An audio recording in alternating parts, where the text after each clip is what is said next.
My name is Hector Reyna, Hector Reyna, Reyna. I've been with Socorro to 12 years. Just to go back a little bit on my background, I was a former migrant worker. I was a migrant worker from the age probably 10 to the age of 18. I used to be a migrant worker. We used to go to California every year and pick the crop tomatoes and work on the cotton fields.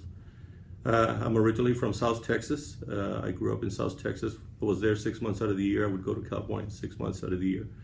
I was fortunate enough to go to a technical vocational school there called TSTI, and there's where I got my interest in electronics or as a technician. I was always interested in radios and TVs, and that's why I went to the vocational college. But when I was there, I was fortunate enough that when we went into the school to test at the technical college, a professor told me that I tested pretty good, and he put me in something called computers because I had good scores in math. While I entered into the field of computers, I graduated. I was one of the first graduates from TSTI in the computer science program. Another great thing happened when I was there. I was interviewed by Lockheed Martin. At the age of 20 years old, 19 years old, I was interviewed with them, and they happened to pick me up, and they hired me. Lockheed Martin. I was working at NASA for 15 years. I could see myself 1 year working in the fields in California, and a year and a half later, I was working at the Johnson Space Center. It was a great opportunity for me, and I was blessed that I could do that. While I was there, I got married. We had 2 kids. But I noticed that my parents were getting a little bit older, so I decided to move back to South Texas so my kids could see their grandparents. But I went back into teaching. I taught at a community college. I left a great field, but I went into a great field to South Texas Community College. It was a small college. It was just growing. It was the first college created by Governor Ann Richards, so we had to pass an election first. But I took the chance and we went there. We had the opportunity to go from a staff of 25 to now they have thousands of staff. But while I was there, I happened to meet the president of the college, who is now at El Paso Community College. We worked together, so he is now the president of the college there. While I was working there, I worked for 10 years. I took a chance and I applied in a little district called Socorro ISD in South Texas. They had around 7,000 kids enrollment. And I was hired as the one-man show. There was a small district, so I got hired as a technology director, and I was there for 7 years. I always felt that I could run a bigger organization, and I always wanted to be near the mountains. So I took a chance and I applied here at a lower job, and I took a lower job here, but I knew that I could use it as experience. But lo and behold, I got to meet a lot of great people here, and I was promoted here, and now I'm the assistant superintendent for technology. My career has been great. It's been blessed. I never thought that a young man from the fields of California could ever go to the heights that I've gone to. All my brothers have been successful, and we all come from the poor neighborhood. I always wondered, why did we make it and other kids didn't? Going into what we do now, I see the Win Academy. We have a great initiative here called the Win Academy.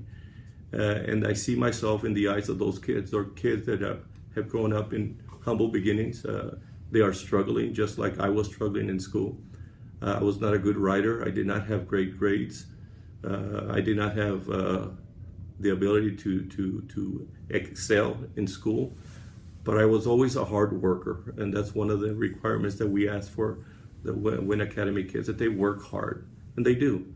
We allow our kids at the 2nd, 3rd grade level, 7th grade level, and up to 8th. We allow them we give them an extended, rigorous program, longer hours, Monday to Thursday. We also give them the ability to take them to excursions, where we take them to the college. We are doing that right now, and the fact that we take the kids to the college, they get to experience something that I didn't experience as a young man. They get to see a real life college. They get to tour the college.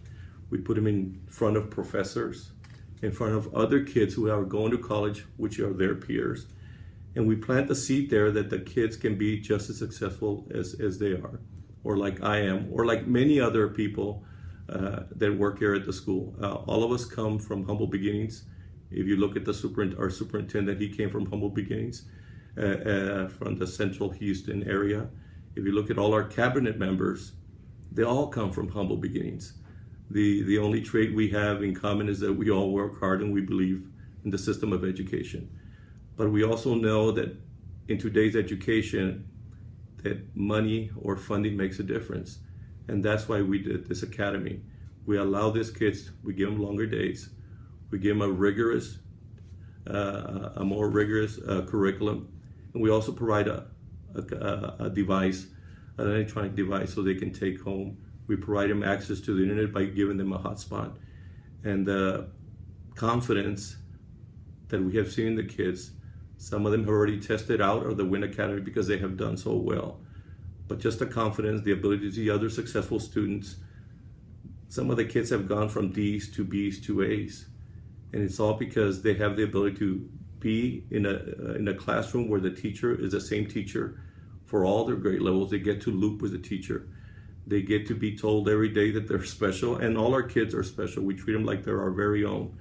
But somehow, when we just target those kids, the most struggling kids, we don't want them to get lost.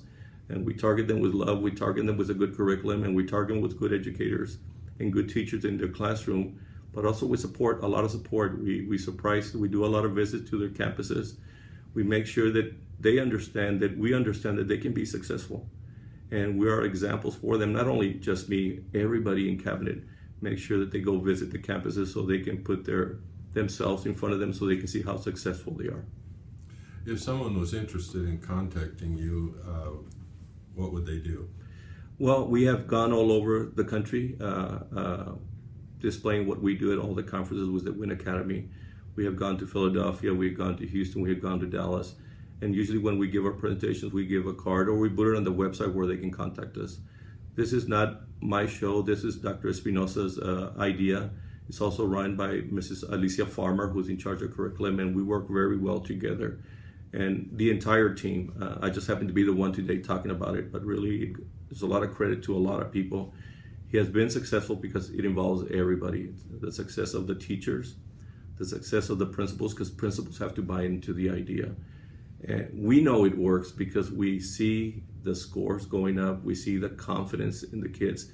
We know that technology makes a difference because we see the engagement.